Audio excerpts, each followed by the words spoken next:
Nous allons regarder la méthode de montage sonore par keyframe qui permet de moduler le volume d'une musique, par exemple. Voici un cas de figure assez classique. Vous avez une interviewée qui parle, j'ai mis le waveform, et lorsqu'il ne parle plus, j'aimerais bien que ma musique se mette à augmenter et redescendre lorsqu'il reparle, et c'est avec les keyframes que je vais le faire. Donc, je vais aller chercher mon keyboard pour vous montrer où il est situé par défaut sur votre clavier. Il devrait être situé ici, c'est le fameux triangle rose. Si vous voulez l'avoir ailleurs, vous pouvez passer par votre raccourci commande 3 qui ouvre commande palette, l'onglet FX. Vous pouvez donc placer votre keyframe n'importe où. Comme moi j'ai fait, je l'ai placé sur ma timeline.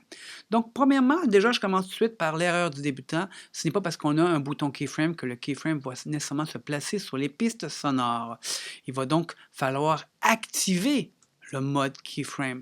Si vous ne l'avez pas activé, le bouton ne fonctionne pas. Il faut donc l'activer, première étape. Deuxième étape, il faut donc ouvrir le control panel ici et aller chercher les menus.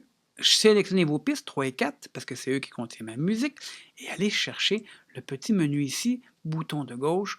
On clique, on va chercher volume puisque le keyframe travaille en volume et non en gain. Voilà, maintenant, je peux maintenant cliquer et mes keyframes apparaissent. Je n'ai plus qu'à les bouger. Lorsque je passe dessus, ça devient un petit doigt et je peux les manipuler. Donc, je suis capable d'aller faire la modulation que j'avais besoin. Je ne suis pas content de l'emplacement de mon keyframe. Je me suis trompé. J'aimerais le mettre plus loin. J'appuie sur le bouton Option ou Alt, selon qu'on soit en PC ou en Mac, et je glisse et c'est facile.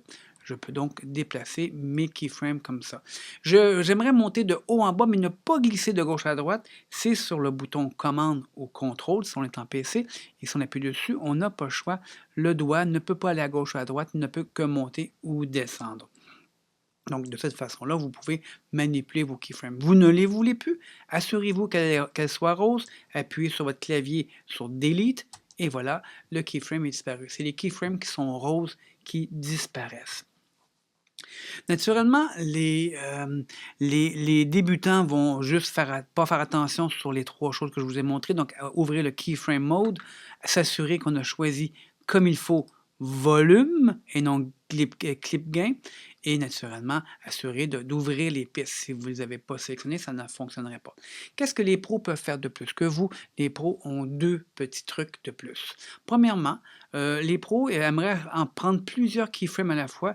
Ils vont placer un in et un out sur la timeline et lorsqu'ils cliquent sur un keyframe, tous les keyframes entre le in et out sont sélectionnés. Donc, c'est très pratique quand on a beaucoup de keyframes à ajouter d'un seul coup. Deuxième truc, et là vous allez l'aimer, c'est un bouton. Un bouton qui s'appelle Auto-Docking. Si j'utilise le Auto-Docking, que j'ai placé ici, mais je suis allé le chercher dans la commande palette, Other, non, excusez-moi, More, et le Audio Docking, il est ici. C'est une manière de faire automatiquement les waves pour vous. Donc, les keyframes se positionnent. Allons-y, on va le faire, c'est vraiment automatisé. Donc, il vous demande quelles sont les pistes qui sont pour le dialogue. Bien, moi, j'ai décidé que mon A1, A2 étaient les dialogues, donc je choisis A1, A2.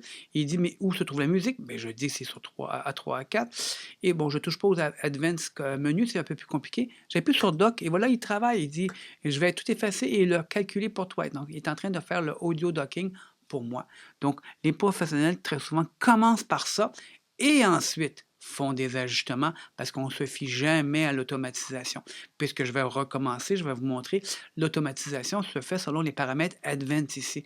Et donc, certains paramètres font que peut-être que la musique va venir trop forte, arrive trop tard, part trop lentement. Donc, vraiment, ça, c'est des paramètres qu'il faut développer et connaître, mais ce n'est pas le but de mon tutoriel.